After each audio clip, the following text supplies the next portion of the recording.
जो एग्जाम में पूछे गए हैं। आज पेपर में 30% है, उनको हल करेंगे।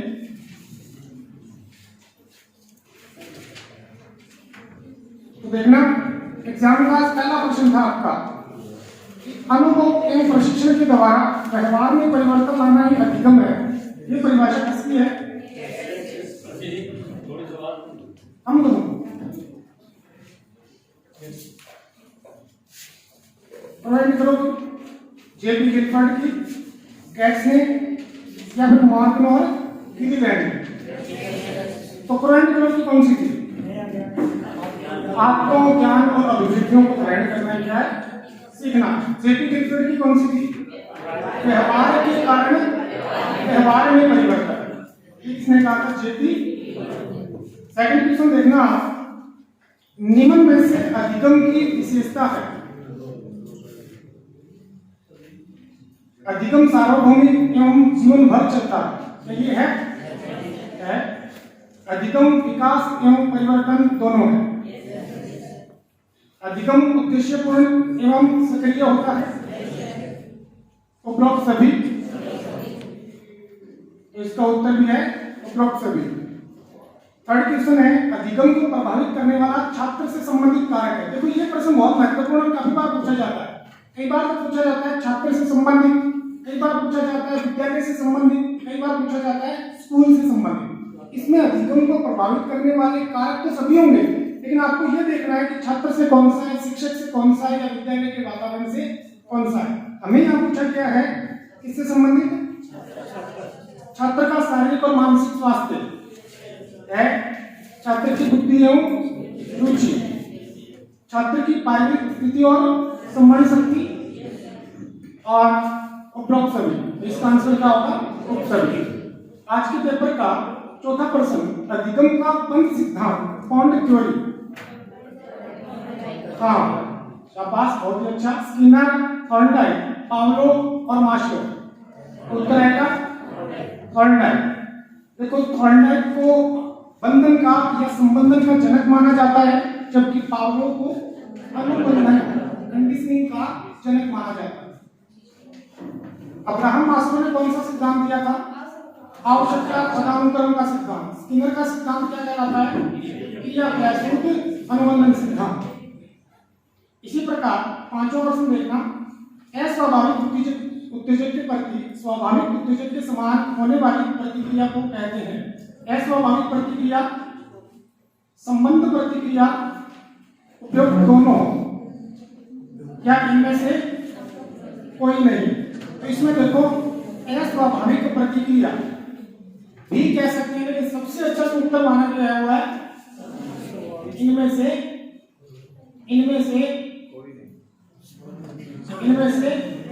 दोनों होंगे। इनमें से दोनों देखो, अस्वाभाविक भी होती है और संबंध भी होती है। मैं ये कह रहा हूं इसका आंसर ये गलत है, थोड़ा सा चेंज कर लेना इसको। संबंध प्रतिक्रिया न होकर उपयुक्त दोनों से उत्तर होगा। उपयुक्त दोनों, इसे अस्वाभाविक प्रतिक्रिया, संबंध प्रतिक्रिया, और तीसरा नाम भी है अनुकूलित अनुक्रिया। डेफिनेशन क्या होगी? सुनना आपका, ऐसी अनुक्रिया जो किसी स्वाभाविक उद्दीपक के प्रति हो रही हो। अगर वही सेम अनुक्रिया किसी अस्वाभाविक उद्दीपक के प्रति होने लगे तो हम उस अनुक्रिया को अनुकूलित अनुक्रिया, संबंध अनुक्रिया या अस्वाभाविक अनुक्रिया या प्रतिक्रिया कहेंगे। नेक्स्ट देखना, अधिगम को अधिक प्रभावशाली बनाने का तरीका है। अभिप्रेरणा देना, प्रलोभन देना, नई शिक्षण तकनीक उपयुक्त करके, उक्त में से कोई नहीं। अभिप्रेरणा देना, प्रलोभन देने को प्रत्यक्ष रूप से अच्छा इसलिए नहीं माना जाता क्योंकि बच्चे प्रतिद्वंदात्मक होते हैं, उनमें अपने द्वेषता की भावना उत्पन्न होती है। तो एक प्रश्न आता है कि शिक्षक होने के नाते बालक को मोटिवेट करने के लिए कम से कम कौन सा तरीका काम में लेना चाहिए? प्रत्यक्ष पुरस्कार का तरीका कम से कम काम में लेना चाहिए। नेक्स्ट प्रश्न है अपना, अधिगम निम्न में से किस पर निर्भर नहीं करता? नहीं पूछा है।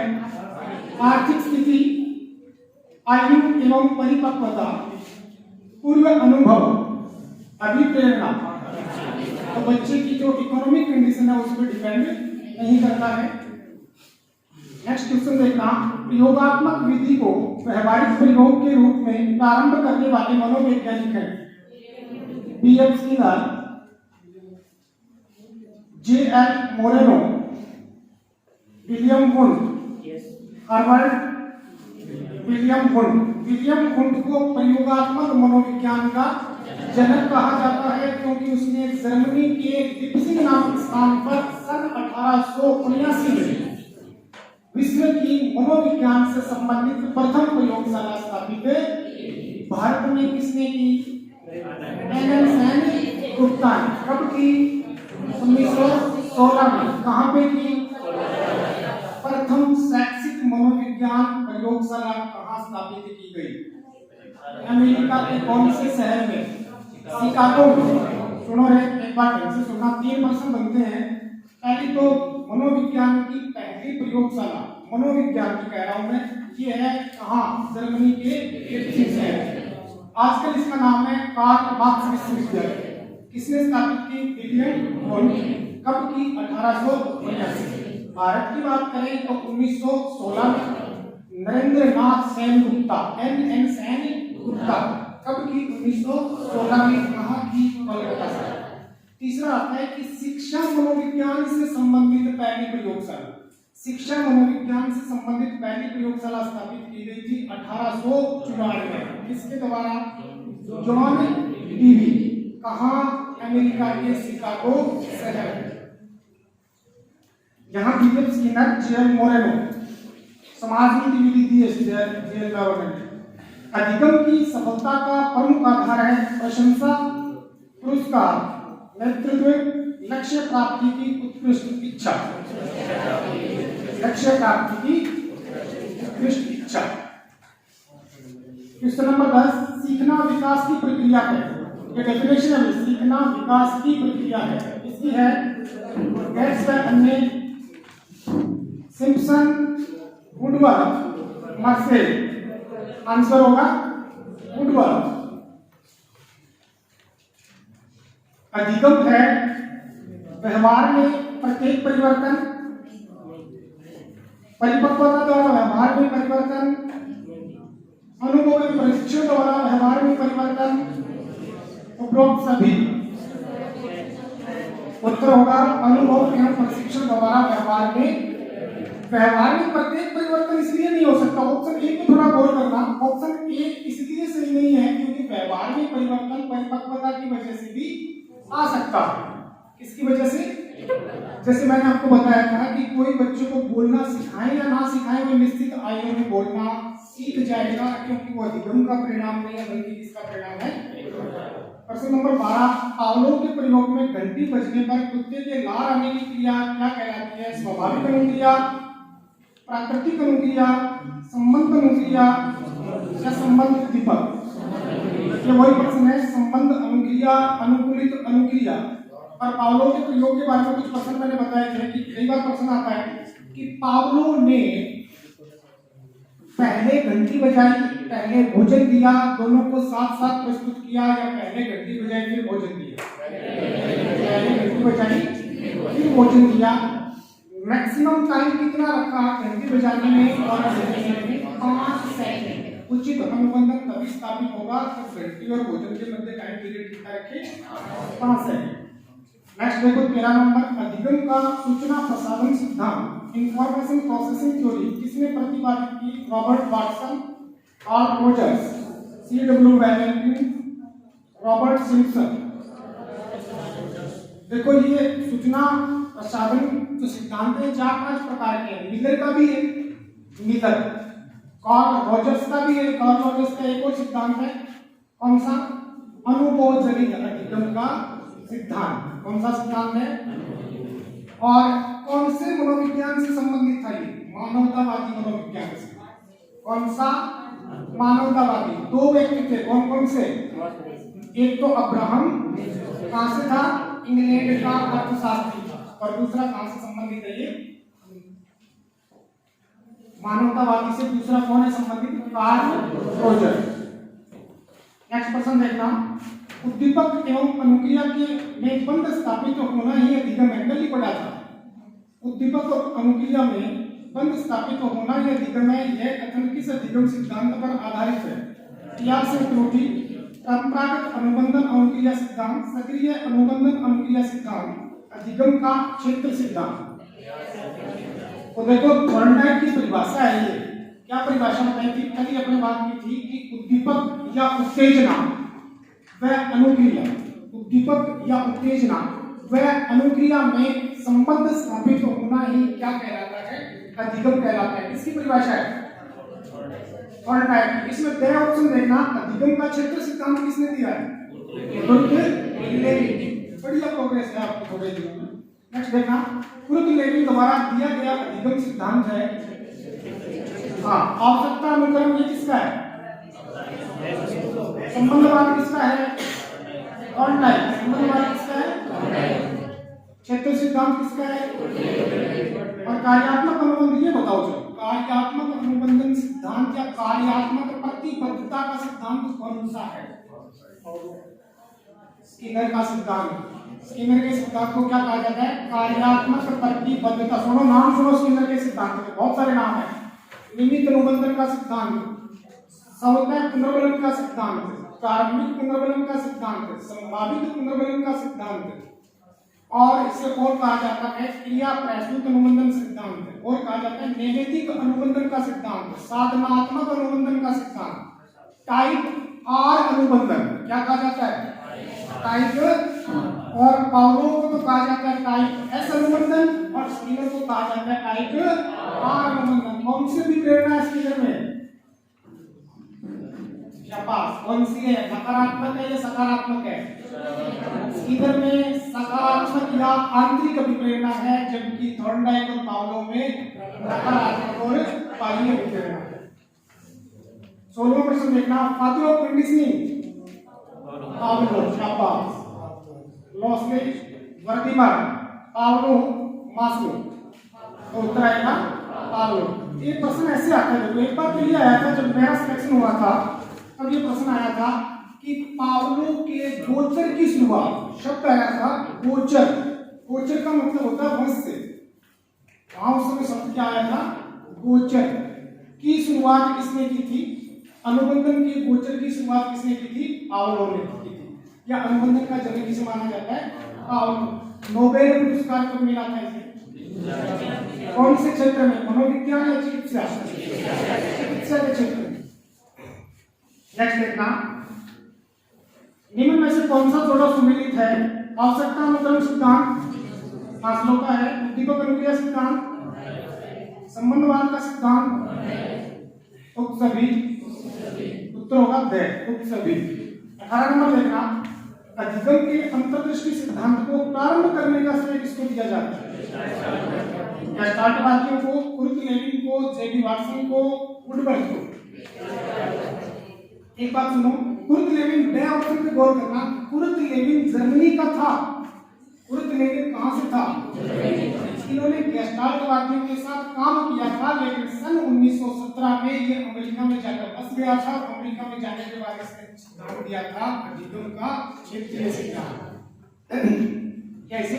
अधिगम का तल रूप सिद्धांत भी कहा जाता है। जेबी वाटसन व्यवहारवाद का जनक है। जेबी वाटसन कौन है? इसकी व्यवहारवाद पुस्तक कौन से सन में प्रकाशित हुई थी? ये प्रश्न आया था 1925 में, 1925 में।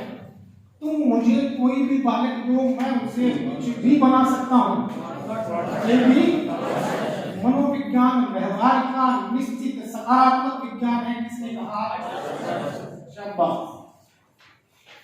अगला देखना 19 नंबर, निम्न में से ई.एल. थॉर्नडाइक का अधिगम नियम नहीं है। अभ्यास का नियम, साहचर्य का नियम, तत्परता का नियम, प्रभाव या परिणाम का नियम। यहाँ एक शब्द जोड़ना भूल गए। थॉर्नडाइक का अधिगम का मुख्य नियम नहीं है। मुख्य नियम 3 है। कौन सा? तत्परता, प्रभाव और अभ्यास का उपयोग का नियम। नेक्स्ट देखना, इसका उत्तर आएगा साहचर्य का नियम। हाँ, इसके अंदर गौण नियम है, साहचर्य का नियम कभी पढ़ा है, गौण नियम है लेकिन मुख्य नियम नहीं है। अधिगम की इनसाइट थ्योरी सिद्धांत के प्रतिपादक मैक्स वर्दिमर, कोफ्का, कोहलर, अगर सभी ना आके, एक बात सुनना, सभी ना आके ऑप्शन में अगर आ जाता जे बी वाटसन तो आपका उत्तर क्या होता? आपका उत्तर होना चाहिए वर्दिमर। सुन लो पहले, सन 1911 में वर्दिमर ने थॉर्नडाइक के इस बात का विरोध किया था कि बच्चा या प्राणी प्रयास व त्रुटि द्वारा सीखता है। सन 1912 में वर्दिमर वो व्यक्ति था जिसने किताब प्रकाशित की थी गेस्टाल्टवाद। कौन सी विचारधारा थी उसमें? गेस्टाल्टवाद। तो प्रतिपादक हमेशा ही किसको माना जाएगा? वर्दिमर को माना जाएगा। ये पर्सन कहाँ है और बता दो। सन 2012 की 40,000 की थर्ड ग्रेड वैकेंसी आई थी, बहुत बड़ी वैकेंसी थी, सबसे बड़ी थी उस टाइम की। और तब बाड़मेर के पेपर में ये प्रश्न आया था, पहली बार पूछा गया था कि गेस्टाल्टवाद का प्रतिपादन किसने किया है, और सारे ऑप्शन थे, यानी गेस्टाल्टवादी तीनों थे, वर्दिमर, कोफ्का, कोहलर और एक अन्य था जैसे स्किनर या जे.बी. वाटसन। तो ये प्रॉब्लम आ गई, लोगों ने कहा कि ये प्रश्न डिलीट होगा, लेकिन डिलीट नहीं हुआ। प्रतिपादक किसे माना गया? नेक्स्ट वर्दिमर को माना गया। नेक्स्ट देखना 21 नंबर प्रश्न, बालक में संप्रत्य होते हैं व्यक्तिगत, श्रेणीबद्ध, अपरिभाषित एवं सामान्य से विशिष्टीकरण की ओर या उपसभी। ये बताओ चलो, संप्रत्य क्या होता है? पहले ये सुन लो, संप्रत्य का मतलब होता है अवधारणा। जैसे मैंने एक शब्द दिया राज्य, तो राज्य हमने एक अवधारणा बना रखी है कि एक ऐसा स्टेट, एक ऐसा कॉन्सेप्ट जिसमें एक राज्यपाल होगा, एक मुख्यमंत्री होगा, विधानसभा होगी, विधान परिषद होगी। एक धारणा बना लेना क्या है? संप्रत्य। अगर आपसे पूछा जाए आत्म संप्रत्य क्या है, सेल्फ कॉन्सेप्ट, तो क्या बताओगे? आत्म संप्रत्य का मतलब क्या बताओगे? अपने बारे में जानना कि मेरे में क्या क्षमताएं हैं, क्या योग्यताएं हैं, क्या कमियां हैं, क्या मैं कर सकता हूं, क्या मैं नहीं कर सकता हूं, यह जानना क्या कहलाता है? यानी अपने बारे में जानना क्या कहलाता है? आत्म संप्रत्य। आत्म संप्रत्य का अवधारणा सबसे पहले प्रस्तुत की थी किसने? विलियम जेम्स ने। कौन सी पुस्तक में की थी? इसकी एक पुस्तक आई थी 1890 में जिसका नाम था प्रिंसिपल ऑफ। विलियम जेम्स को आधुनिक मनोविज्ञान का जनक, मनोविज्ञान का मुक्तिदाता या अमेरिकी मनोविज्ञान का जनक कहा जाता है। कौन सी पुस्तक थी? Principle of. कब आई थी? एक बात सुनो, विलियम जेम्स कौन सी मनोविज्ञान बनाना चाहता था? और जब मनोविज्ञान चेतना की अवस्था में था तब मनोविज्ञान के संप्रदायों का उदय हुआ। और सबसे पुराना संप्रदाय कौन सा था? संरचनावादी संप्रदाय। और मनोविज्ञान को दर्शन शास्त्र से अलग करने वाला संप्रदाय कौन सा है? इस संरचनावादी संप्रदाय के विरोध में कौन सा संप्रदाय उदय हुआ? प्रकार्यवाद। कौन सा? चेतना शब्द की निंदा कौन से मनोवैज्ञानिक ने की? पुस्तक का नाम था ए आउटलाइन ऑफ व्यवहार। शब्द का सबसे पहले प्रयोग भी किसने किया? मैकगुगल ने किया। और कौन सी पुस्तक में? कौन सी में? An introduction of social psychology. An introduction of. और व्यवहारवाद शब्द का प्रयोग मैकगुगल ने किया और सबसे पहले असफल प्रयास किया था मनोविज्ञान को कौन सा विज्ञान बनाने का? व्यवहार का विज्ञान बनाने का। तो इसका उत्तर आएगा, उत्तर देखो, संप्रत्य व्यक्तिगत होते हैं, श्रेणीबद्ध होते हैं, अपरिभाषित और सामान्य से क्या होते हैं? विशिष्ट की ओर होते हैं। बालक में संप्रत्य निर्माण की प्रक्रिया कब शुरू हो जाएगी? अवस्थाएं दे रखी है, जब वह खुद को विभेद करना सीख जाता है, जब वह भाषा का अच्छा ज्ञान प्राप्त कर लेता है, जब वह 5 वर्ष की आयु पूर्ण कर लेता है, उक्त सभी के होने पर। बताओ, बड़ा आसान क्वेश्चन है ये, तो आप कभी मत कह देना कि जब वह 5 वर्ष की आयु पूर्ण कर लेता है, क्योंकि सारे बच्चे की परिपक्वता एक जैसी नहीं है। कई बच्चे 15 साल के हो जाते हैं लेकिन उनमें मैच्योरिटी नहीं आती। दूसरा ऑप्शन, जब वह भाषा का अच्छा ज्ञान प्राप्त करने का ये नहीं होगा तो होगा जब वह उद्दीपकों में क्या कर सके। अब देखो संप्रत्यय, सुनो, एक सजीव है और एक निर्जीव है, दो संप्रत्यय, एक सजीव और एक निर्जीव। अब सजीव की जो गुण है, जो विशेषताएं हैं, उनकी तुलना वो किससे करता है कि जो सांस ले सकता है, जो पाचन कर सकता है, जो चल सकता है, जो शोषण करता है, वो सारे सजीव है। जो नहीं करते वो, तो वो उद्दीपकों में क्या कर रहा है, विभेद कर रहा है। तो उत्तर आएगा ए, जब वह उद्दीपकों में विभेद करना सीख जाता है। नेक्स्ट क्वेश्चन देखना, समस्या समाधान की विधि है। समस्या क्या है? त्रुटियों भूल विधि, अनसीखी विधि, अंतर्दृष्टि विधि, तो सभी सुनो शाबाश, बहुत होशियार होंगे। समस्या समाधान, पहले तो ये सोच लो होता क्या है। समस्या समाधान आपके टॉपिक में है और इसी यूनिट में चौथी में समस्या समाधान। समस्या क्या है? व्यक्ति किसी लक्ष्य पर पहुंचना चाहता है और लक्ष्य प्राप्त करने का जो मार्ग है, अगर उस मार्ग में कोई बाधा है तो उस बाधा को क्या कहा जाएगा? सुनो, समस्या समाधान करने की, दिख रहा है पीछे, दिख रहा है, चार दिख रहा है, चार विधियां। कितनी विधियां हैं? आगे बढ़ेंगे अपने इनके बारे में। पहली विधि को कहा जाता है अनसीखी विधि, या इस विधि को कहा जाता है आदत जन्य व्यवहार। आदत जन्य व्यवहार। सुनो, मधुमक्खी की एक आदत है काटने की, लोगों को डंक मारने की। मधुमक्खी ये नहीं जानती, मधुमक्खी को ये नहीं पता होता कि डंक मारने से उसकी सुरक्षा हो सकती है या उसके सुरक्षा की समस्या हल हो सकती है। सुनो, मधुमक्खी को क्या पता होता है क्या कि किसी को काट लेने से उसकी सुरक्षा हो सकती है? ये पता नहीं होता, लेकिन फिर वो काटती क्यों है, डंक क्यों मारती है? क्योंकि उसकी क्या होती है, और इस आदत के कारण वो सीखा नहीं है, वो जन्मजात है। डंक मारना मधुमक्खी सीखती नहीं है, वो उसकी जन्मजात है, यानी वो क्या है। अब देखो, उस आदत के कारण, कौन सी आदत के कारण? डंक मारने या दूसरे व्यक्ति को काटने की आदत के कारण उसकी कौन सी समस्या हल हो जाएगी? सुरक्षा की समस्या क्या हो जाती है? समझोगे बात में? डंक मारने या किसी को काटने की जो आदत है मधुमक्खी की, उससे एक चीज हल हो गई, और वो समस्या कौन सी थी? उसने इस चीज को सीखा नहीं था। इस विधि को क्या कहा जाता है? दूसरी विधि को कहा जाता है प्रयास व त्रुटि विधि। बिल्ली अपनी दरवाजा न खुलने की समस्या को कैसे हल करती है? प्रयास व त्रुटि द्वारा। ये भी समस्या समाधान की एक विधि है। तीसरी विधि को कहा जाता है, वो है सूझ विधि या अंतर्दृष्टि विधि। सूझ विधि। कोहलर का चिंपांजी, जिसका नाम था सुल्तान, अपनी समस्या को हल किससे करता है? सूझ विधि या अंतर्दृष्टि विधि से। चौथी विधि का नाम है, पर्टिकुलर नाम आता है इसका, समस्या समाधान विधि, या इसको विज्ञान के अंदर कहा जाता है वैज्ञानिक विधि। इस विधि के अंदर क्रमबद्ध 6 सोपान होते हैं, उनकी चर्चा बाद में करेंगे। यानी चारों ही विधियां किसकी विधियां हैं? समस्या समाधान की है। तो इसका उत्तर क्या होना चाहिए? उपरोक्त सभी। बात आगे समझ में। समस्या समाधान की कितनी विधियां अपने पास है? 4। अधिगम की अन्वेषण या खोज विधि के प्रवर्तक कौन है? Henry Edward Armstrong. एक बात सुनो, ये समाज के अंदर आती है, विज्ञान के अंदर भी आती है खोज विधि। और मैंने आपको कहा था कि मैं टीचिंग मेथड का कुछ पार्ट यहाँ करवा दूंगा, इसको देखना आप।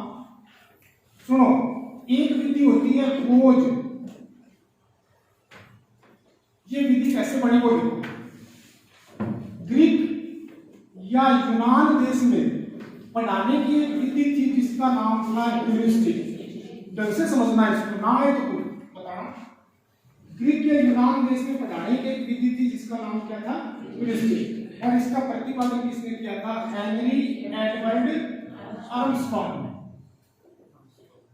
ठीक है, विधि क्या थी? ह्यूरिस्टिक। ये बात में आई तो इसमें चेंज कैसे हुआ? ह्यूरिस्टिक शब्द है वो बना है ग्रीक भाषा के ह्यूरिस्को से। कौन से शब्द से? ह्यूरिस्को।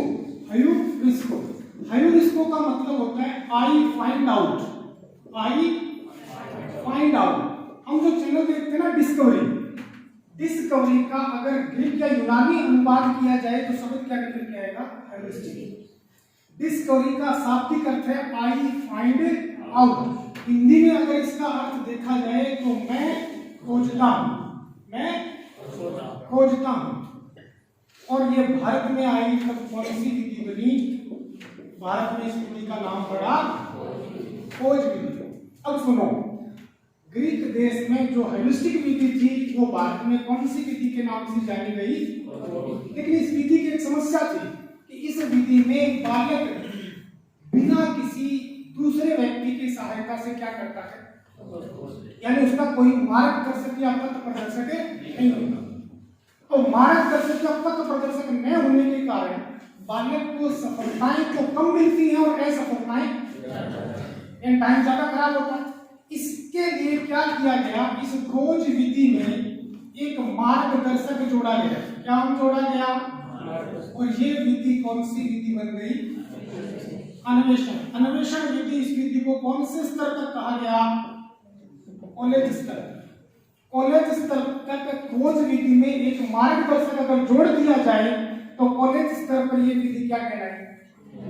बोल जाओ अन्वेषण। अन्वेषण विधि में क्या मार्गदर्शक या पथ प्रदर्शक होता है? होता है। नहीं होगा तो विधि कौन सी होगी? और खोज विधि को सुधारने के लिए मार्गदर्शक जोड़ा गया, तो ये कॉलेज स्तर पर क्या कहलाई? अन्वेषण। और मार्गदर्शक के साथ उच्च शिक्षा में या उच्च स्तर पर इसी विधि को कौन सी विधि कहा जाता है? या हम कहते हैं पीएचडी। फलाना व्यक्ति फलाने के निर्देशन में क्या कर रहा है? तो फलाना होता है जिसके निर्देशन में कर रहा है तो क्या होता है उसका? तो ह्यूरिस्टिक विधि से हमने क्या बना दिया? अनुसंधान। ह्यूरिस्टिक विधि का अर्थ शाब्दिक ह्यूरिस्को से बना है, शाब्दिक अर्थ है। बाद में आई तो क्या बनी? मैं खोजता हूं। बाद में कौन सी विधि जानी गई? खोज विधि। और ह्यूरिस्टिक विधि में प्रॉब्लम थी कि मार्गदर्शक या पथ प्रदर्शक न होने के कारण बालक को सफलताएं कम और असफलताएं ज्यादा मिली। तो उसने क्या किया? क्या भारत सरकार ने क्या किया? इसमें एक मार्गदर्शक जोड़ा। विधि कौन सी बनी? कौन से स्तर तक? और उस स्तर पर ये विधि क्या कह रही है? तो अधिगम के अन्वेषण खोज विधि के प्रवर्तक जॉन डीवी।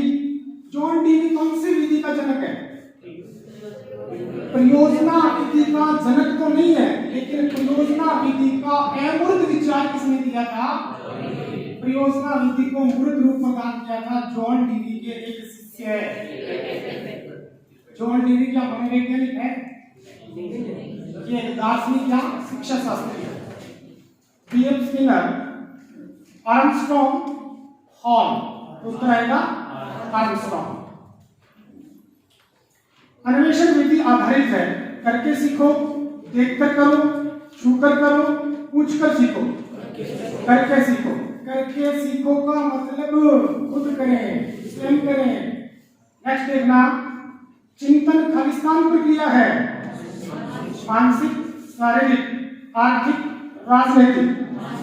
मानसिक है। चलो एक प्रश्न आता है, चिंतन के लिए आवश्यक शर्त क्या होती है? क्योंकि जब तक समस्या नहीं आएगी तब तक क्या शुरू नहीं होगा?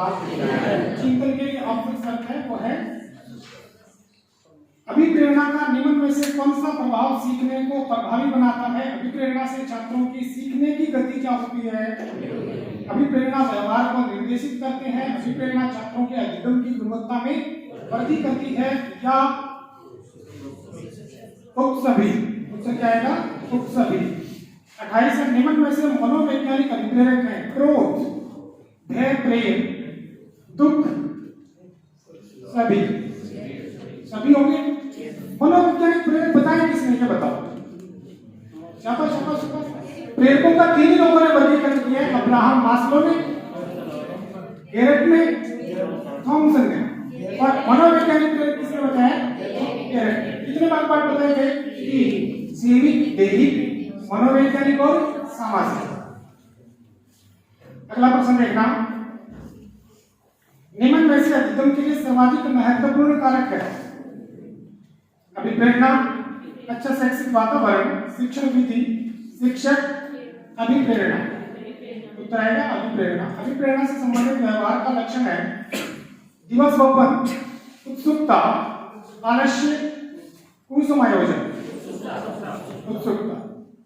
ये 30% हो गए।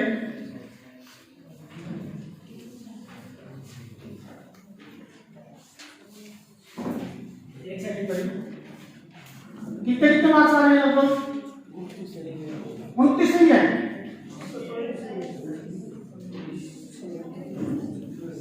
सही है तो बहुत ही बढ़िया है भाई। अब देखते हैं कितने सही हो पाते हैं। यहां से उत्तर आपको ही देने हैं।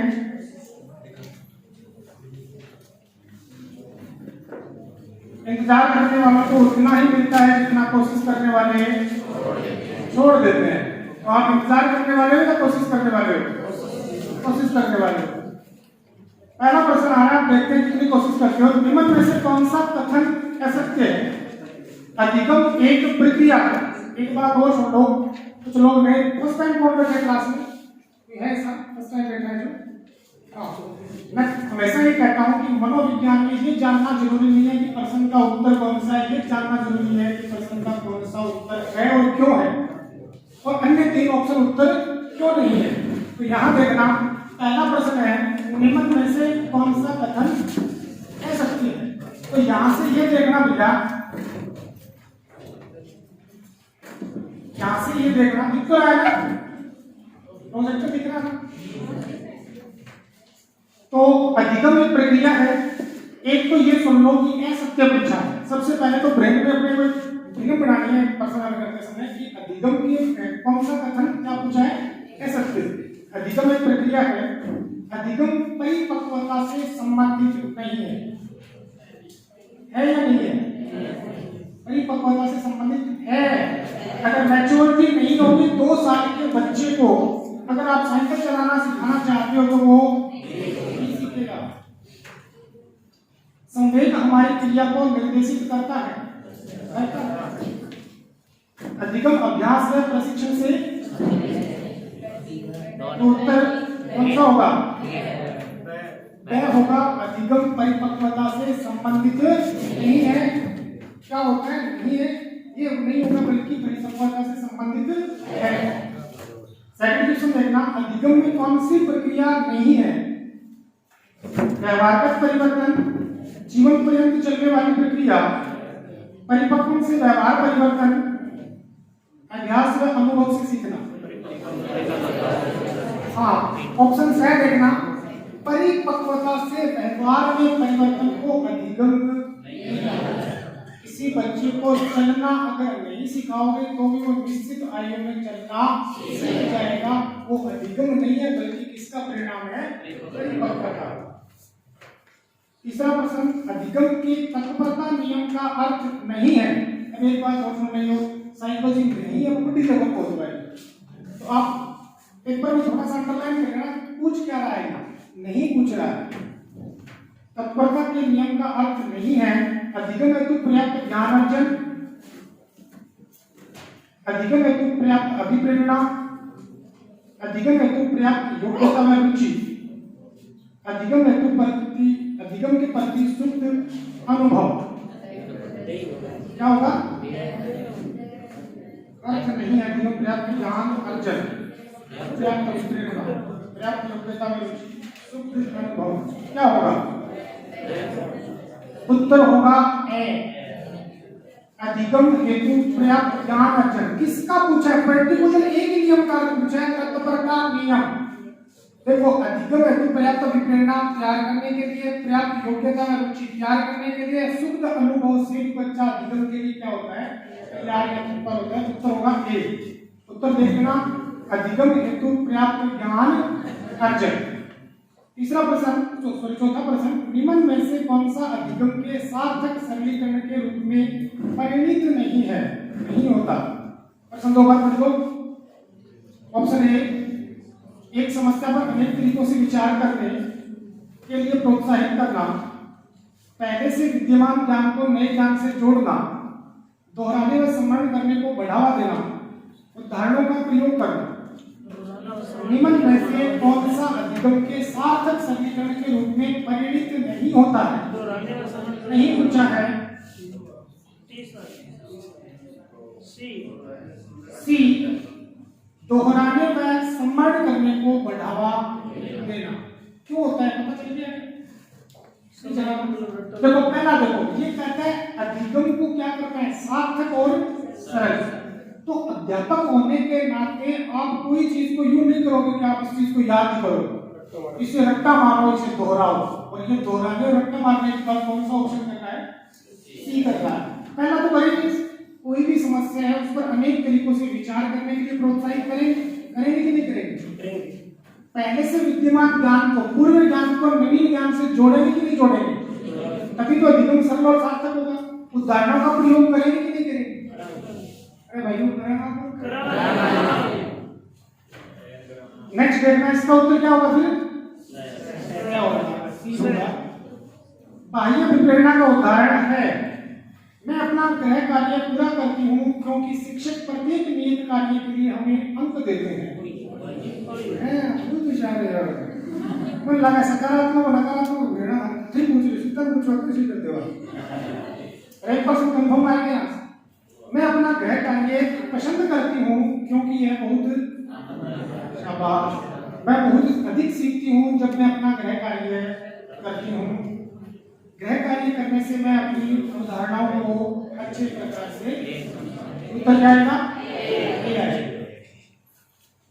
बच्चों और उनके अधिगम के संदर्भ में निम्न कथनों में से कौन सा सही है? बच्चों को अधिगम हेतु प्रेरित करने के लिए उन्हें पुरस्कृत व दंडित करना होता है। सभी बच्चे सीखने के स्वाभाविक रूप से प्रेरित हैं तथा सीखने में सक्षम होते हैं। बच्चों को सीखने के लिए, अभिप्रेरणा से सीखने के लिए उनकी सह क्षमता केवल अनुवांशिकता के द्वारा पूर्व निर्धारित है। बच्चों द्वारा सामाजिक आर्थिक पृष्ठभूमि उनकी प्रेरणा एवं अधिगम सह क्षमता को निर्धारित व सीमित करती है। यही प्रश्न पर विचार करो। मैं पानी पीती हूँ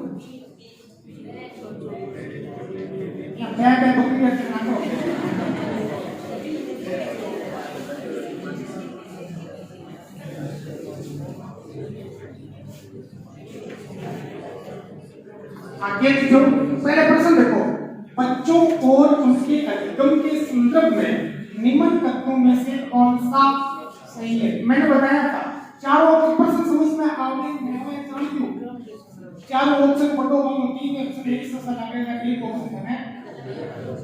पहला ऑप्शन देखो, प्रेरित करना के लिए उन्हें पुरस्कार में दंडित करना होता है।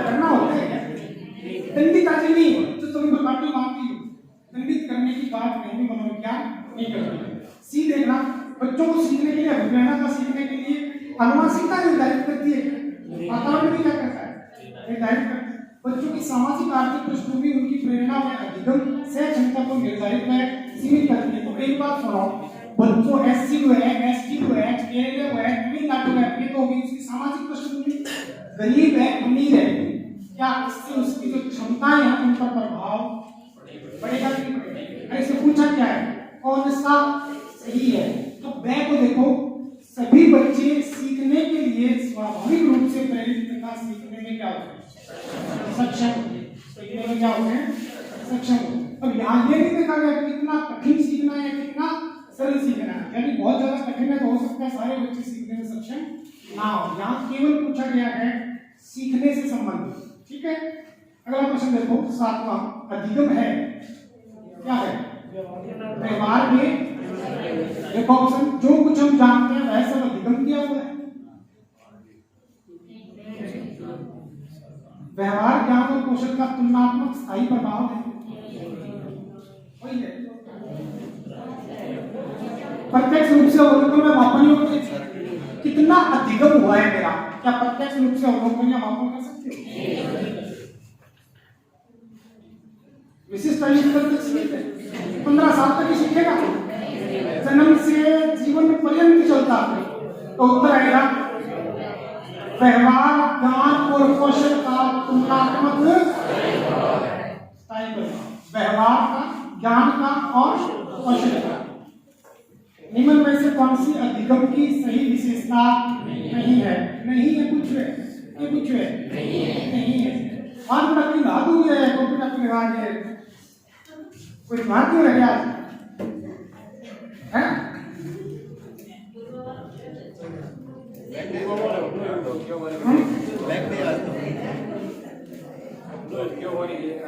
क्यों अभी सारा करने का है घर का तक मौके निम्न में से कौन सा अधिगम की सही विशेषता नहीं है? नहीं है पूछा है, ऑप्शन ए देखना। अधिगम सदैव होता है अधिगम अभ्यास प्रशिक्षण का अनुभव पर किसने कहा है? किसने कहा है? मूल प्रवृत्तियां का प्रतिक्षेपी क्रिया की वजह से व्यवहार क्या है परिवर्तन अधिगम है। मूल प्रवृत्तियां जन्मजात होती है या अर्जित होती है? अधिगम कोई परिणाम ना होकर क्या है? कौन सा होगा? सी होगा। मूल प्रवृत्ति का प्रतिक्षेपी क्रिया की वजह से व्यवहार। मूल प्रवृत्तियों में अधिगम नहीं करना पड़ता। भोजन को देखकर कार आना क्या है? क्या सीखना पड़ेगा? थकान होने पर निंद्रा, क्रोध आने पर आक्रमण सीखना नहीं पड़ेगा। क्रोध आएगा तो बच्चा क्या करेगा? आक्रमण करेगा। क्रोध करना सिखाओ बच्चा, आंखों को भी समझ जाएगा। कौन सिखाएंगे? भूख लगने पर भोजनावेशन। भूख लगने पर तो संवेद तो क्या है? भूख। और मूल प्रवृत्ति क्या है? अरे संवेद तो क्या है? भूख। और मूल प्रवृत्ति क्या है? भोजनावेशन। ठीक है।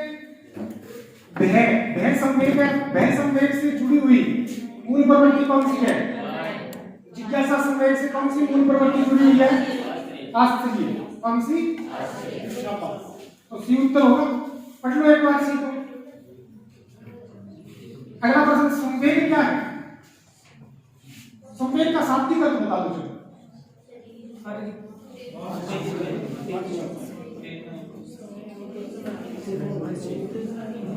संवेग शब्द है वो इमोवर से बना है। इमोवर लैटिन भाषा के कौन से शब्द? इमोवर। इसका अर्थ होता है उत्तेजित दशा। क्या होता है? तो संवेग क्या है देखना। प्यार व स्नेह, क्रोध व भय, उत्तेजना व भाव में परिवर्तन, उपयुक्त में से कोई। तो उत्तेजना व भाव में, क्योंकि देखो इसके अंदर कैसी संवेग तो प्यार व स्नेह भी है, क्रोध व भय भी है। तो प्यार व स्नेह करोगे तो क्रोध व भय क्यों नहीं करोगे?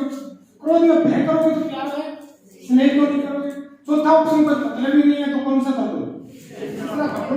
उत्तेजना व भाव में परिवर्तन। अगला देखना, अधिगम क्षमता निम्न में से किससे प्रभावित नहीं होती? क्या पूछा है? नहीं होती। आनुवंशिकता, वातावरण, प्रशिक्षण। मैं भारत को हूं, पाकिस्तान को हूं, नेपाल हूं, इससे मेरी अधिगम क्षमता प्रभावित है। एक शिक्षक अपनी कक्षा में थॉर्नडाइक के सिद्धांतों को लागू करने जा रहा है। निम्न में से क्या शिक्षक को लागू नहीं करना चाहिए? कौन से सिद्धांतों? थॉर्नडाइक। तो लागू क्या नहीं करेगा थॉर्नडाइक के अकॉर्डिंग? बच्चों को तैयार किया जाना चाहिए तो उन्हें कार्य सीखने हेतु प्रेरित किया जाना चाहिए। बच्चों को नई चीजें सीखने हेतु खोज विधि की वो बात है। पहला ऑप्शन कौन से नियम से संबंधित है? चलो बताओ। उचित अभ्यास किया जाना चाहिए। जहां तक वो शिक्षक को पुरस्कार का उपयोग सही रूप से करना। पिछले के लिए भोजन क्या था? तो उत्तर क्या आएगा? बच्चों को नई चीजें सीखने हेतु खोज विधि के उन्मुख किया जाना, क्योंकि ये खोज करने या अन्वेषण करने की कोई बात नहीं करता। विद्यालय में बच्चों में निमन अभिप्रेरणा किसके कारण होती है? निमन, निचली। निमन का मतलब है नीचे स्तर की। अध्यापकों की निमन संप्रेषण क्षमता, पाठ्यचर्या की कठिनाई स्तर, विद्यार्थियों की अनुशासनहीनता और प्रयासों की कमी, अभिभावकों द्वारा प्रोत्साहित न किया जाना। विद्यालय में पूछा है। ध्यान रखना, इसका उत्तर इस प्रश्न का पहला शब्द। विद्यालय में बच्चों में निमन यानी कम अभिप्रेरणा किसके कारण होती है? अध्यापकों की निमन संप्रेषण क्षमता। कम्युनिकेशन संप्रेषण क्या होता है? अपने विचारों का आदान प्रदान वीडियो पढ़ ली। अब से मैंने बताओ कब समाचार सुनने लगे हैं, आदान तो करना है वो अपन डेढ़ बोला के लिए, लेकिन आपको बोलना पड़ेगा प्रदान करना के संप्रेषण है। तब उस समय संप्रेषण होता है। क्या संप्रेषण का मतलब बोल के क्यों होने वाला आपका समझ नहीं आनी कोई चीज तो वो क्या है, संप्रेषण है। अगर हम डायरी लिखते हैं, क्या लिखते हैं, तो भी हम अपने आप के साथ क्या करते हैं, संप्रेषण। परीक्षा हॉल में कोई प्रश्न हल करते हैं तो भी हम अपने आप के साथ क्या करते हैं, संप्रेषण करते हैं। ठीक है, संप्रेषण के कई प्रकार होते हैं। अधिगम अनुभव प्रशिक्षण के परिणाम स्वरूप व्यवहार में परिवर्तन है, बहुत ही महत्वपूर्ण परिभाषा है। क्रॉनबेक की कौन सी थी, क्रॉनबेक की डेफिनेशन थी अनुभव के द्वारा धारणियों के व्यवहार में परिवर्तन। अनुभव के द्वारा धारणियों के, स्किनर ने कहा है व्यवहार में उत्तरोत्तर अनुकूलन की प्रक्रिया। क्रो ने कहा है आत्मज्ञान का अभ्युदय का अर्जन अधिगम। प्रेरणा का वही संबंध उपलब्धि से है। प्रेरणा का लक्ष्य उपलब्धि, यानी हम प्रेरित होते हैं, उसके बाद अधिगम करते हैं और उपलब्धि अचीवमेंट प्राप्त करते हैं। जो अधिगम का खाली स्थान से है, तर्क, चिंतन, बोध, विवेक, उत्तर है वो बोध। देखो, जो अधिगम का संबंध किससे है, बोध से। अधिगम का लक्ष्य क्या है, हमें क्या करना, बोध करना या किसी चीज को समझना। अभिप्रेरणा का अधिगम में क्या महत्व है, प्रश्न पढ़ना, फिर देखना। अधिगम रुचिकर हो जाता है, अधिगम करता सीखने के लिए तत्पर हो जाता है, अधिगम सरल हो जाता है, अध्यापक का कार्य अधिक सरल हो जाता है। इसका उत्तर बता दो, मैं राज्य हूं।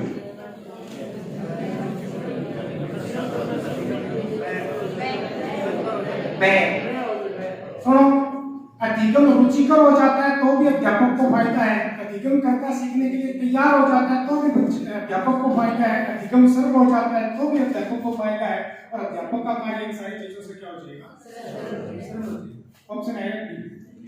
ऑप्शन कौन सा आएगा, सुनो भाई, क्यों आओगे डी। अभिप्रेरणा का अधिगम में क्या महत्व है, अधिगम रुचिकर होगा, ये उत्तर करेंगे तो बे और से और दे क्यों नहीं करेंगे। लेकिन अगर दे करते हैं तो इसमें सारी चीजें आ गई, रुचिकर, सीखने के लिए तैयार और अधिगम सरल। तो अध्यापक का काम क्या हो जाएगा, सरल हो जाएगा। अच्छी है, क्या बात है, समझ में आएगा। आंतरिक अभिप्रेरणा का उदाहरण है तीसरा वेतन, कार्य में रुचि, पनिशमेंट, कार्य में। निम्न में से कौन सी एक महत्वपूर्ण गतिविधि बच्चों को सीखने के लिए सक्षम बनाती है,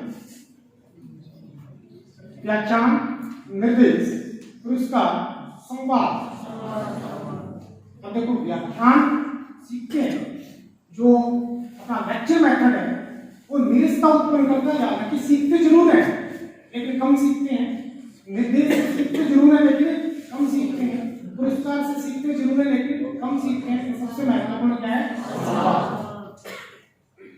परिपक्वता इत्यादि से व्यवहार में परिवर्तन को भी अधिगम कहा जाता है।